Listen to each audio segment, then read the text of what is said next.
তলহা রাদিয়াল্লাহু আনহু যখন শুনলেন যে নবীজি বলছে যে তার বাবার গর্দান কেটে নিয়ে আসতে, এই হুকুম শোনা মাত্রই খঞ্জরটি হাতে নিয়ে তার বাবার দিকে দৌড় দিলেন। দিনের পথে ফিরে এসো ভাই, এ পথেই দুজাহানের শান্তি তোমার অপেক্ষায়। আসসালামু আলাইকুম ওয়া রাহমাতুল্লাহি ওয়া বারাকাতুহু।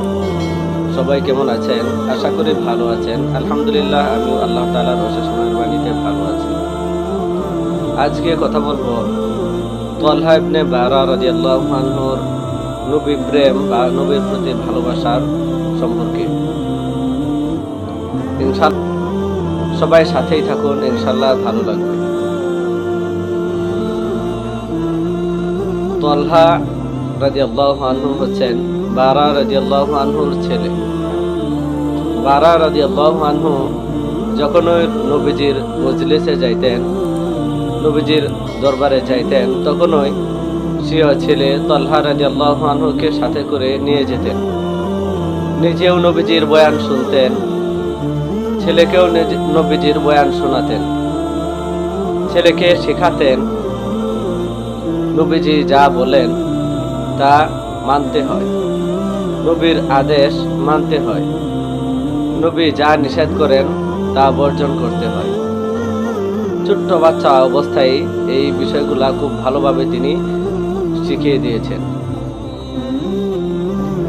আমরা বর্তমান প্রজন্ম আমাদের সন্তানাদিকে কতটুকু শিক্ষা দিই যে হক্কানে আলেমদের কথা মানতে হয়, যা নিষেধ করেন তা বর্জন করতে হয়? আমরা কি শেখাই এগুলা? তো ছোট্ট সাহাবী তলহা রাদিয়াল্লাহু আনহুকে এগুলা তিনি ভালোভাবে শিখিয়েছেন। তো একদিন বারা রাদিয়াল্লাহু আনহু ও তার ছেলে তলহা রাদিয়াল্লাহু আনহুকে নিয়ে নবীজির মজলিসে গেলেন। সবাই একসাথে বসে নবীজির বয়ান শুনলেন।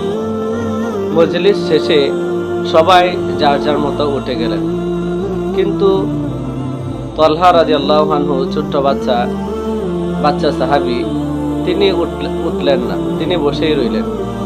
নবী করিম সাল্লাল্লাহু আলাইহি ওয়াসাল্লাম তাকে বসে থাকতে দেখে ডাক দিলেন, এই বাচ্চা, এইদিকে আসো, সবাই তো চলে যাচ্ছে, তুমি বসে আছো কেন? বাচ্চাটি উত্তর করল যে আমি আমার আব্বুর কাছে শুনেছি আপনি যা আদেশ করেন তা মানা ফরজ, তা মানতে হয়, এবং আপনি যা নিষেধ করেন তা বর্জন করতে হয়। আমি এজন্যই বসে আছি যে আপনি যেন আমাকে একটি হুকুম করেন, একটি আদেশ করেন, সেই অনুযায়ী যেন আমল করে আমি বাড়িতে যেতে পারি। তো ছোট্ট শিশু, তার মধ্যে কতটুকু অনুপ্রেরণা বা কতটুকু নবীর ভালোবাসা যে নবীজির আদেশ মানার জন্য সে বসে আছে। তো নবীজি তার এই ভালোবাসাকে পরীক্ষা করার জন্য বললেন যে ওই যে তোমার আব্বু দাঁড়িয়ে আছে, তোমার কোমর থেকে খঞ্জরটি বের করে তোমার আব্বুর গর্দান কেটে নিয়ে আসো। তৎকালীন আরব মানুষদের সবার কাছেই খঞ্জর থাকতো আত্মরক্ষার জন্য। তো সেই হিসেবে তলহা রাদিয়াল্লাহু আনহুর সাথেও একটি খঞ্জর ছিল। তো নবীজি পিছন থেকে ডাক দিয়ে বললেন, দাঁড়াও, এদিকে আসো, তুমি আমার বুকে আসো, তুমি পরীক্ষায় পাস করেছো।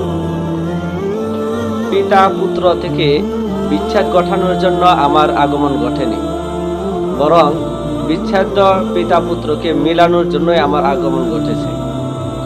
আমি তোমার ভালোবাসার পরীক্ষা নিলাম, তুমি আমাকে বেশি ভালোবাসো নাকি তোমার আব্বাকে বেশি ভালোবাসো? তো যখন তলহা রাদিয়াল্লাহু আনহু নবীর প্রেমে পরীক্ষায় পাস করলেন, ভালোবাসায় উত্তীর্ণ হলেন, তো নবীজি তার প্রতি খুবই খুশি হলেন। তো সেদিন তারা এভাবে মজলিস থেকে নবীজির কাছ থেকে বিদায় নিয়ে চলে গেলেন বাড়িতে। কিছুদিন পর সংবাদ এলো যে তলহা রাদিয়াল্লাহু আনহু ভীষণ অসুস্থ। সংবাদ পেয়ে সাথে সাথে নবীজি সাল্লাল্লাহু আলাইহি ওয়াসাল্লাম তাকে দেখতে গেলেন, এবং আসার সময় বারা রাদিয়াল্লাহু আনহুকে বলে আসলেন যদি তলহা রাদিয়াল্লাহু আনহুর ইন্তেকাল হয়ে যায় তাহলে অবশ্যই আমাকে জানাবে, আমাকে খবর দিবে, আমি এসে স্বয়ং তার জানাজা পড়াবো। তো এ কথাটি তলহা রাদিয়াল্লাহু আনহু শুনে ফেললেন।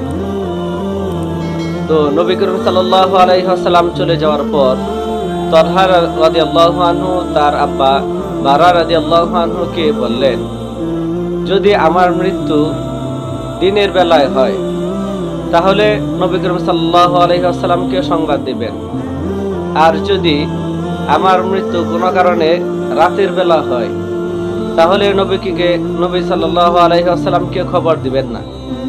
কারণ নবী করিম সাল্লাল্লাহু আলাইহি ওয়াসাল্লাম যদি আমার মৃত্যুর সংবাদ শুনেন তাহলে অবশ্যই তিনি আমার জানাজা পড়ানোর জন্য আসবেন। আর রাত্রে যদি নবী করিম সাল্লাল্লাহু আলাইহি ওয়াসাল্লাম এই পাহাড়ি রাস্তা দিয়ে আসেন তাহলে ইহুদি শত্রুরা নবী করিম সাল্লাল্লাহু আলাইহি ওয়াসাল্লামের কোনো ক্ষতি করতে পারে, নবী করিম সাল্লাল্লাহু আলাইহি ওয়াসাল্লামের উপর আক্রমণ করতে পারে। সুতরাং আমার ইন্তেকাল যদি রাত্রে হয় তাহলে নবী করিম সাল্লাল্লাহু আলাইহি ওয়াসাল্লামকে সংবাদ দিবেন না, বরং আপনি নিজেই জানাজা করে দাফন করে দেবেন।